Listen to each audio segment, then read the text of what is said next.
Greetings, fellow adventurers. This is Vexus, and welcome to Let's Play Zork Nemesis. It's been quite a busy summer, and with the kind of summer travel I had to do, and then combined with some recording problems getting this game to work correctly and record correctly, everything should be in place finally. So I'd like to welcome you, and hope you'll enjoy this much more traditional adventure game compared to some of the more recent Let's Plays I've done. Without further ado, let's get started.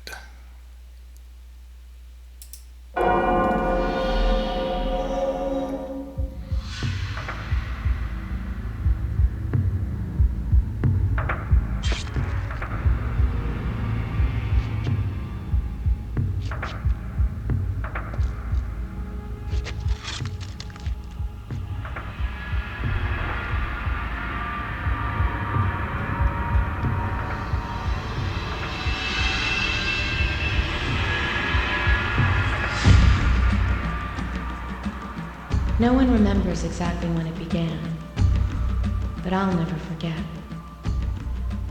It began on the day of the Great Eclipse, on the day of my murder. I have lost my only love, and I have lost my life. Now we all lie under the curse. Sometimes a single act can be so evil it can curse the world, unraveling the future.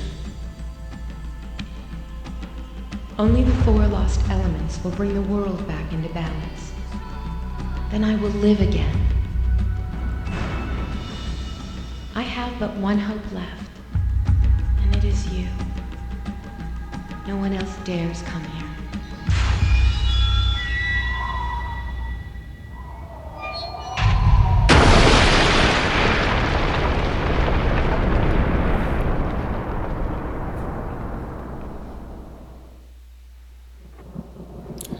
Alright, so we begin the game of Zork Nemesis. This is a game that was released in the 90s, and so it has that kind of not actually three-dimensional, but kind of Fox three-dimensional graphics layout here, where basically we can look around a series of circular screenshots, and then we can move forward to various fixed points. So it's meant to look kind of like a 3D game, but it's not really a 3D game. This also, the resolution here that I'm using, you'll notice it's smaller, but of course it's an older game, so this is actually the native resolution that we're working at. So I'm afraid this is as high res as it's going to get. This is part of the Zork series of games. For those of you who are familiar with the Zork series, you'll know that it basically ushered in, back in the early 80s, the whole genre of adventure gaming, back when it was just text. And the overall feel of the Zork series was a mixture of adventure and humor, snarky humor with a lot of satire in it, one way or another. Almost kind of like the Monty Python of adventure game series. However, this particular game, more than any other in the Zork series, really stepped away from the usual wackiness and humor and put on a much more serious tone. I had grown up with the classic Zork games. However, this one, even though it had a very different feel than the other Zork games, I didn't find it too jarring. I actually enjoyed it.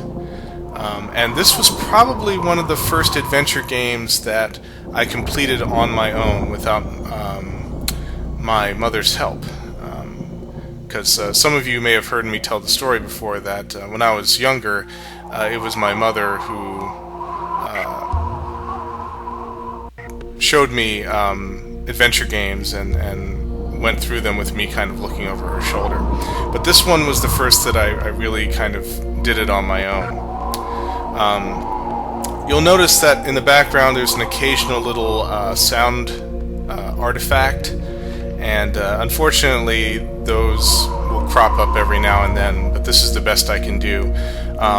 The audio used to be really bad, and of course it was basically a problem with DOSBox talking with Fraps. But after altering the config file a little bit, I managed to get it working enough so that it's not going to be too distracting. Now, as far as story goes, you get very little to begin with. We saw at the very beginning there's a movie of a man apparently committing suicide by stabbing himself. And now, here we are outside of some kind of, looks like a ruin here, of what we're not sure yet. And as far as the main character, as has been mentioned in other Zork games, you are a nameless, faceless, gender-neutral, culturally ambiguous adventure person, or Afghan cop, for short. In other words, the protagonist basically has no backstory, and you can just basically imagine yourself as the central character, very similar to the Myst games. Now, we came in through a graveyard. You can see some of the gravestones here in the background through this gate, but if we approach it, we can see that it's locked with a padlock here. So we're pretty much trapped from, or prevented from going back. This is off to the side of what appears to be a courtyard in front of this larger structure back here. For the most part, if there's something that you can interact with, the cursor here will glow yellow. Other than that, when it just stays its kind of muted white color, that means that you can't interact with anything yet. Most of the time when you go to screens, you can only rotate left and right. You cannot swing up and down. There's only a few screens where you can actually do that. Again, mostly a limitation of the technology at the time.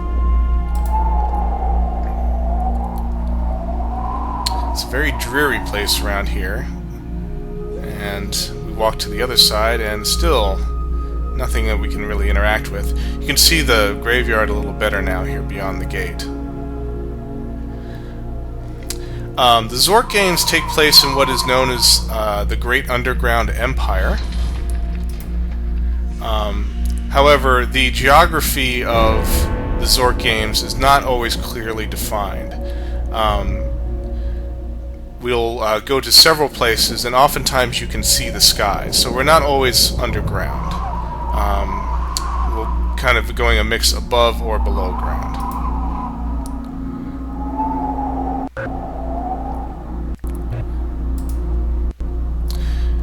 Here's a picture of what appears to be the sun with some candles.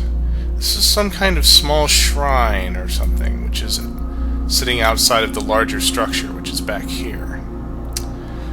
You can also see just off to the right what appears to be the buildings of a small city or a town which surrounds the main structure. However, unfortunately for us, there's no way to actually access it. We can go inside here. This door appears to be open.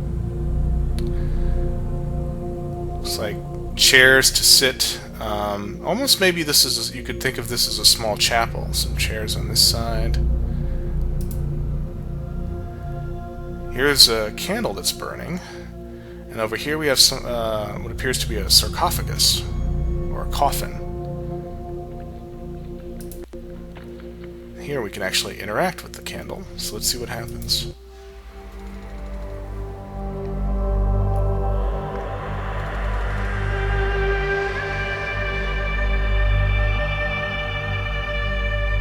Finally, someone has come. You've got to help us. They're in the temple.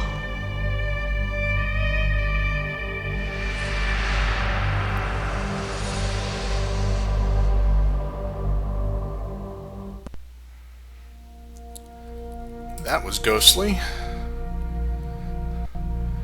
So she said they're in the temple, but right now we don't know who they are. And she said help us, but we don't know who us is either. So again, we start out pretty much in the dark here.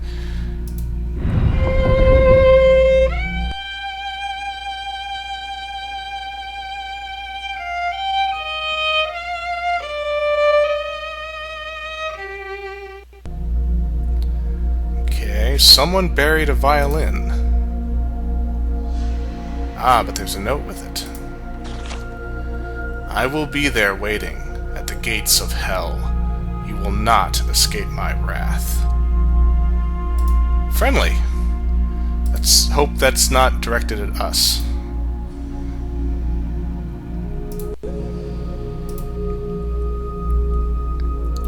Alright, let's take a little stroll here around the chapel and see if we see anything else. Once again, there's the sun imagery here.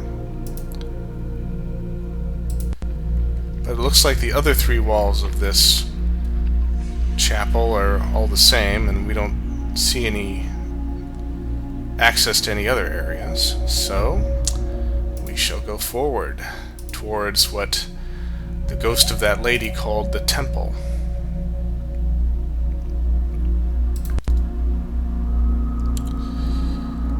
Can't go left or right here. So here we have one of those screens where you can actually pan up and down as well as left and right. So first, over here we have some skulls and more skulls.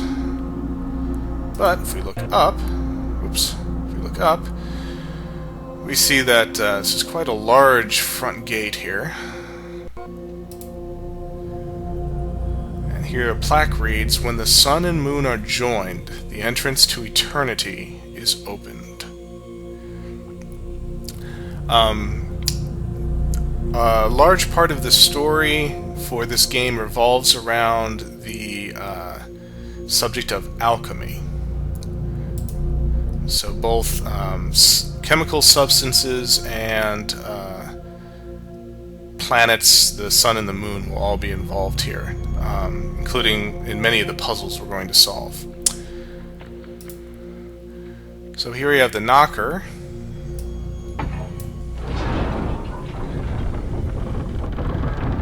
And we placed the knocker of the moon symbol against the sun, and that's the way to open it.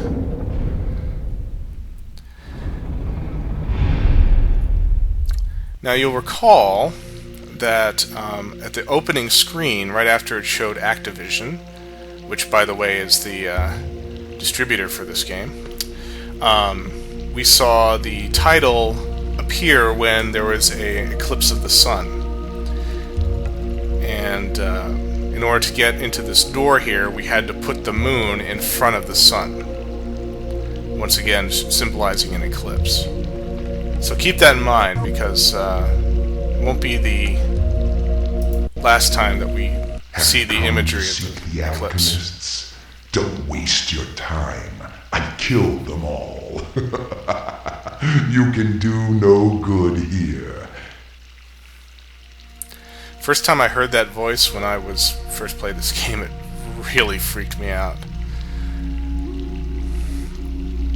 So he asked us if we were searching for the alchemists, and then he claimed that he'd already killed them all.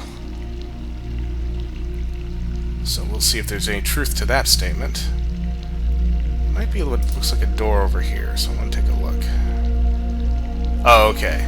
No, it's just boarded up with bricks there, so we can't go that way.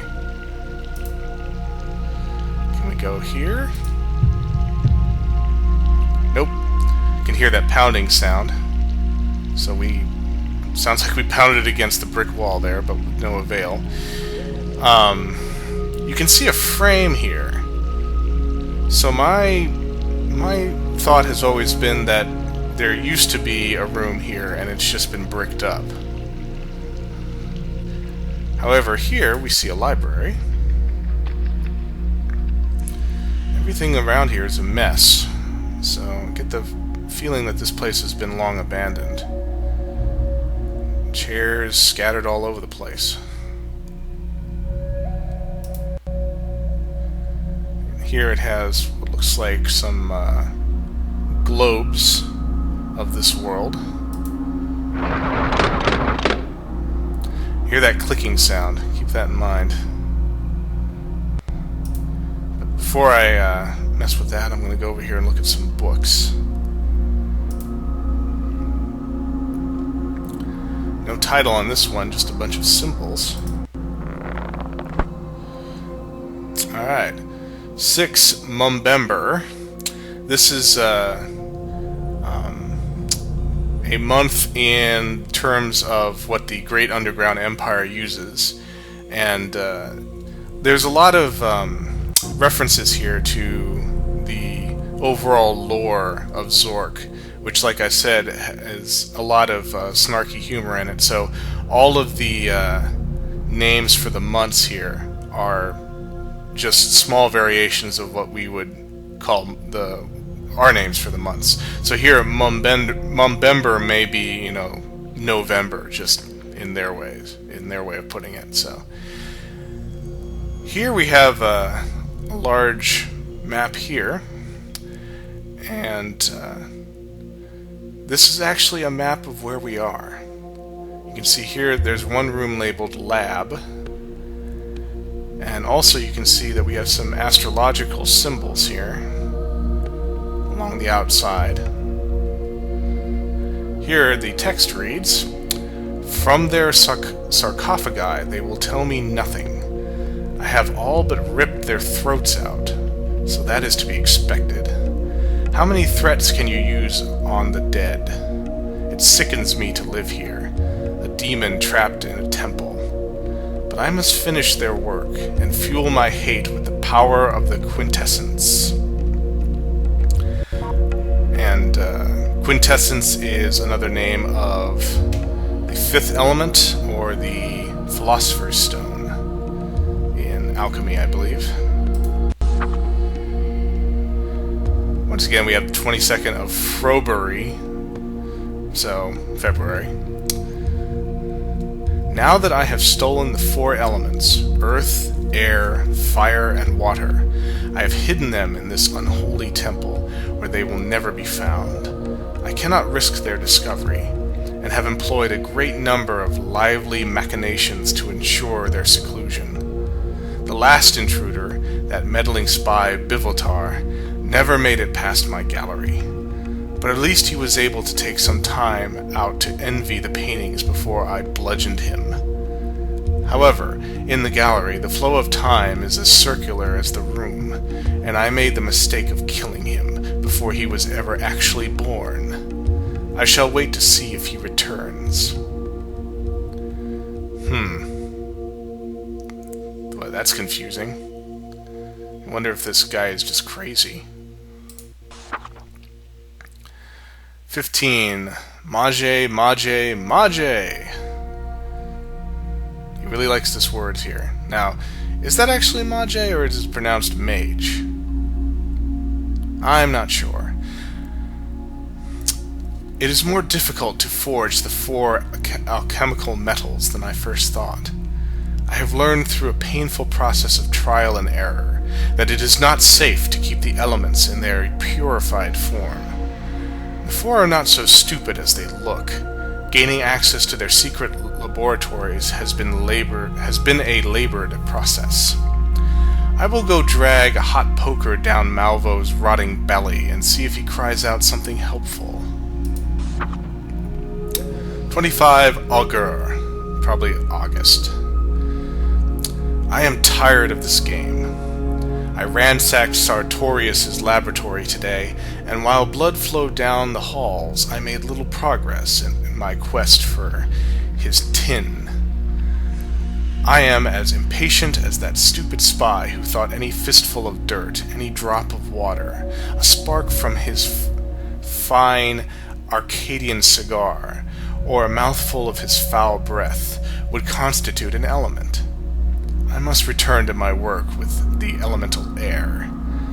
As I rise up to my lab and pass the twinkling star field, the blue reminds me of blue skies, a more peaceable time. But I can remember little of my life before the evil descended, before my bloody rebirth. Underlined for emphasis right there.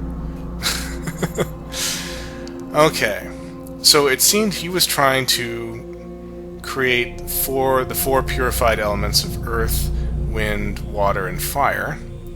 And apparently it's a very tricky process. It's not just something that you can just pull out of anywhere.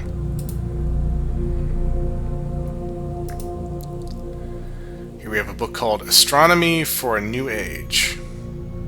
Although as a trained professional astronomer, I have to always kind of wince when people use astronomy as a term for doing what is really astrology. But anyway, I digress. Astronomy for a New Age. The Brogmoid Fallacy, or Why the Earth is Not Flat After All, by Dr. Kroll Zagan, PhD. I like that little change there. There's a lot of use of the letter Z in the Zork series, simply because, of course, the name Zork starts with a Z. An invitation. We invite all the citizens of the Empire to read this book, to ponder in their hearts the message it contains, and then to ask the implementers, in the name of York himself, if it is not undeniably, irrefutably, and without doubtably true.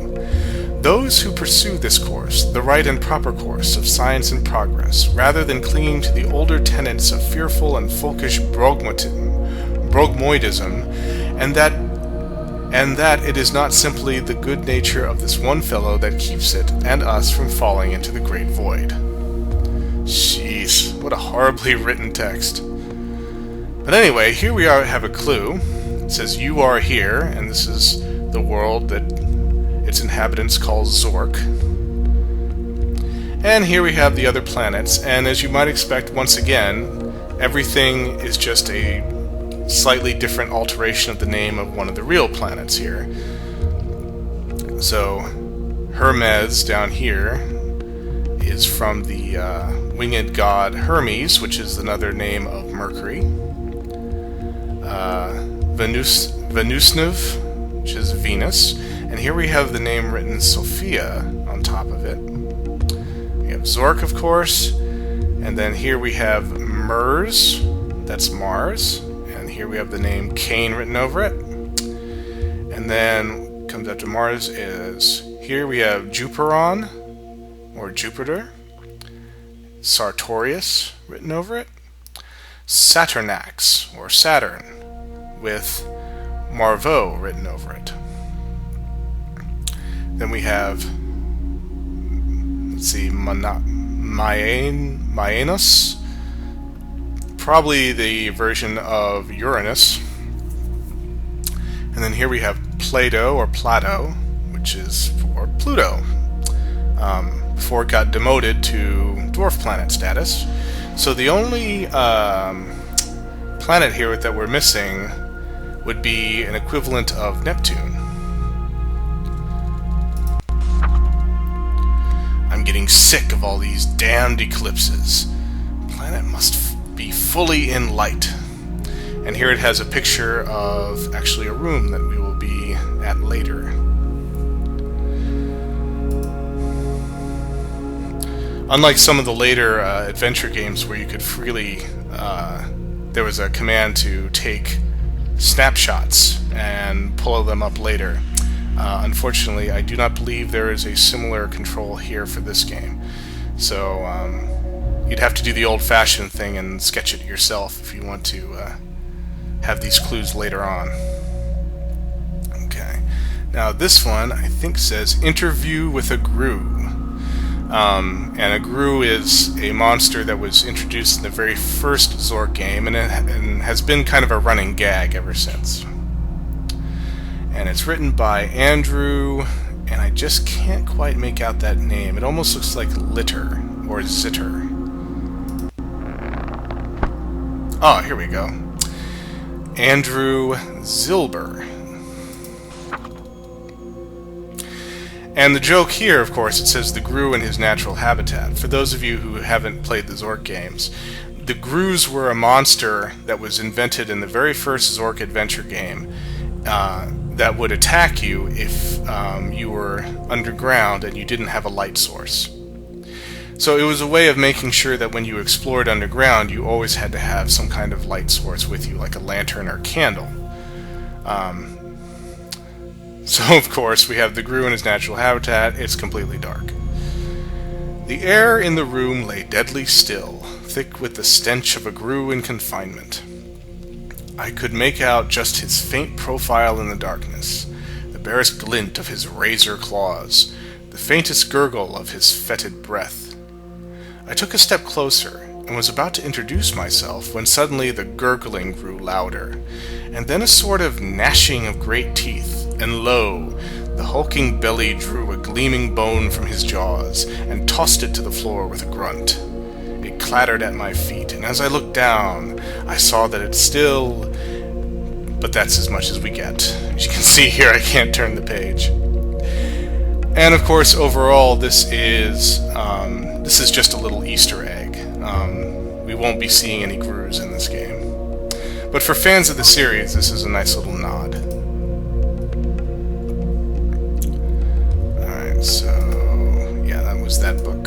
So let's look at the next one. The Best of the New Zorker by Scoffman Publishing. Goings on about the Empire. Are the recently evacuated Forbidden Lands really cursed? Or is Regent... oh boy, how to pronounce that? Siovar? Regent Siovar simply becoming paranoid, now that the Enchanters Guild composes the first substantial challenge to his political supremacy. The theory of the curse seems legitimated... shouldn't that be legitimized? I don't know. By the dark series of earthquakes, droughts, missing persons, and general ill humor of the inhabitants of the region following the Great Eclipse. Though the Guild denies responsibility for any black magic in the region, the disappearance of General Kane from Iron Dune suggests political conspiracy, and since we all know the trolls, orcs, and gnomes of the Flathead Mountains are only waiting for the slightest hint of civil strife to stake their own claim to that corner of the Empire, the clock is ticking on the Forbidden Lands. I made a small journey to the desolate region of South Aragain, venturing southwest of the Frigid River to find out for... and once again it cuts off. However, here you can see we have a familiar name, Kane. Okay. So, it seems that Kane is a general, and he's from some place called Iron Dune. It also mentions there the Frigid River, which is another name that we're going to see later. Alright, another book here. The Alchemy of Pure Love by C. Barajas, or Barajas.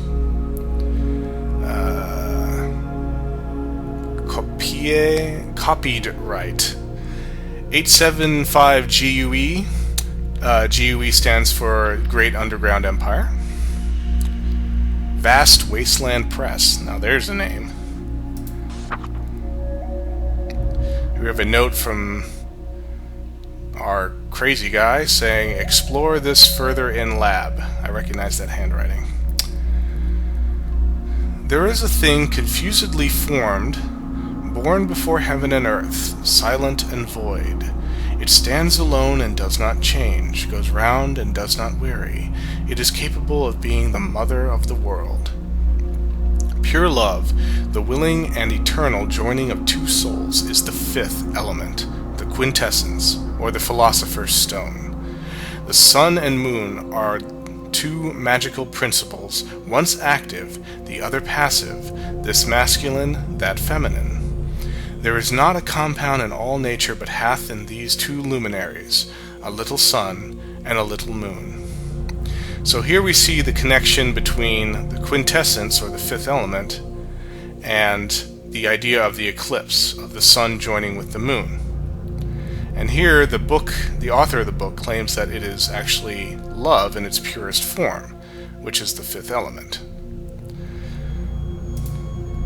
Those of you who've seen the movie Fifth Element, this probably sounds kind of familiar. Although, to be honest, I believe this game came out before the movie did.